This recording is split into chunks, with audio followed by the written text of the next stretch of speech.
Say yes if you feel better right now than just a couple minutes ago. Now, by the way, some people, they get all excited, and then they sit in their chair and they go, oh, man, I'm so glad that shit's over. Now we get back to the seminar and stuff. That won't help you. In your chair, sit up in a peak state like you're in the command chair of your life, okay? The state you're in affects your story. When you're in a great state, when you're in love, what's wrong with life? What's wrong with life when you're totally head over heels in love? We have no money, it doesn't matter, we're in love, right?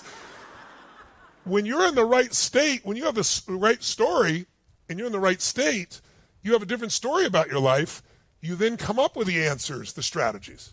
So if you start with strategies and you've never done it before, think of it this way. It's like, Martin Luther King did not know how to change America, but he knew what needed to be done and why. And when he gave his speech, I Have a Dream, he didn't know how to make it happen. But he was able to inspire people and put them in a different state, and our country changed. Our country still needs to keep changing. But, a couple decades later, an African-American, President Obama, became president for 8 straight years, voted by mostly white people. There's more white people there than there was anybody else in the culture at that time. So think about it. The world can change.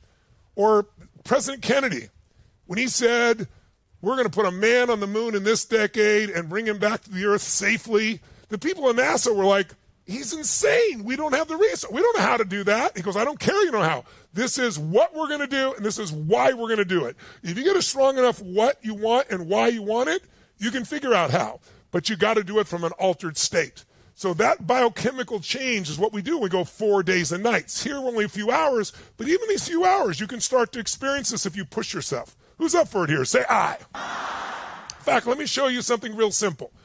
There was a study done at Harvard that proved what I've been teaching for 47 years now, but it was about 5 years ago. So at that time, it was like 42 years.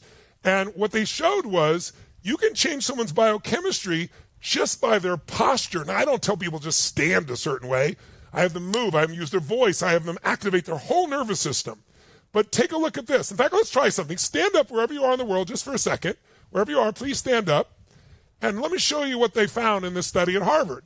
They found that if you stand tall, put your shoulders back, and you're standing like, hands on your hips like Superman or Batman or Wonder Woman, right? Put your hands on your hips like this, shoulders back, head up, breathing fully and strongly.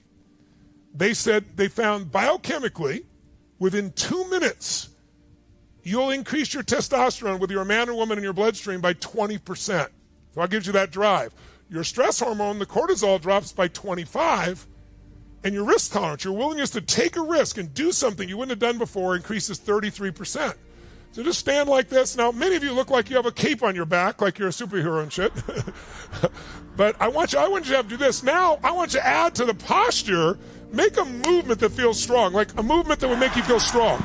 Now, do it again. Make it strong. And shout the word yes when you make a movement. Try a couple once, go yes. So going forward, if you want to change your life, the first thing you want to do is change your state radically. You might say, well, one of the seminars I do, if we do it digitally, we have you break through wood. We do a wood breaking, like people go to karate for a year or two to do it, and you do it the first night. And it's not about breaking the wood. It's about, we have a metaphor of here's what's stopping you, here's on the other side, and we're going to show you how to break through. We don't build 1,000 or 40,000 fires around the earth in every country and have you walk across fire. In the event we do in person, we have a fire walk. And when people go to do that fire walk, they have to get in a certain peak state. That's the first thing they do. It could be impossible a moment ago. We get someone to walk up and they'll go, oh, Mr. Robbins said I should change my physiology, change my state. Okay, oh shit, it didn't work, right? You can't do a little, you got to do something radical. And I'll say, I want you to shout the word yes, say yes, say yes. Put your shoulders back, make you move, make you move. And I say go, and the same person a second ago couldn't go, storms across the fire. And all that changed was their state. You change your state, you'll get a better story, and now we can figure out how to do it and follow through. How many think this could be valuable for you to make progress immediately? Good. So I'm going to give you a final tool here and then an assignment here, but I want to make this experiential, so stay with me on this. And because it's kind of weird to do in this little space. Normally I'm seeing you giantly. I can see all of you. I can't see so many of you because you're on YouTube or Facebook, but I'm seeing the notes you're making, and I'm seeing all the people on Zoom, which is helpful. So if you now know how to create a breakthrough, that's great. One of the ways you do that is going in a different state. And the reason is in different states, you're able to be in a position where you're going to get different answers. So I'll give you an example. We all have different parts of ourselves. Let me ask you this. Who's ever been, or maybe you're feeling it right now, stuck? You know what I mean? Stuck, like it's like you feel like you tried everything, it's not working in this relationship, or it's not working in this business, or it's not working with you. Who's been stuck before knows what I'm talking about? Make some noise so I know I got you out there. Great. I want to show you a nice way to get out of the stuck mode. If you're feeling stuck, this is a great way to do it. And if you're not feeling stuck, but you just want to perform at a higher level, the reason we get stuck was we're only using one part of ourselves. We all have multiple personalities. Now, most people don't like to describe that because we like to think of ourselves as one person. But have you ever been with somebody and then one of your friends does something, oh, that's not even like John. John's not like that. Yes, John is like that. You just don't see that part of John. We all have different parts. How many of you have a part of you that can get really sad or frustrated or pissed off easily? How many guys is really generous and loving? Another part of you is truly generous and loving? How many got a part of you that if you really employ it will kick ass and take names if you really put it to work, that part of you, right? So what I'd like you to do is, my wife has about 167 personalities, I think. I remember when I first met her, I'd be talking about something, and this other person would show up, and I actually started giving them names. Like, her name is Sage, her name is Bonnie Pearl.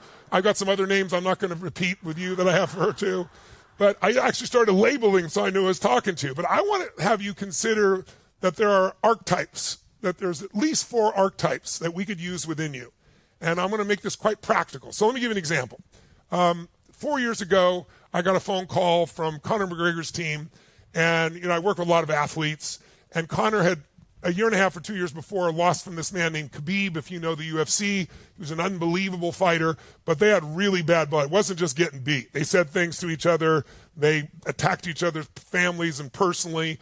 And they're both very intense men. And Conor is a very intense guy, but he also puts on a show.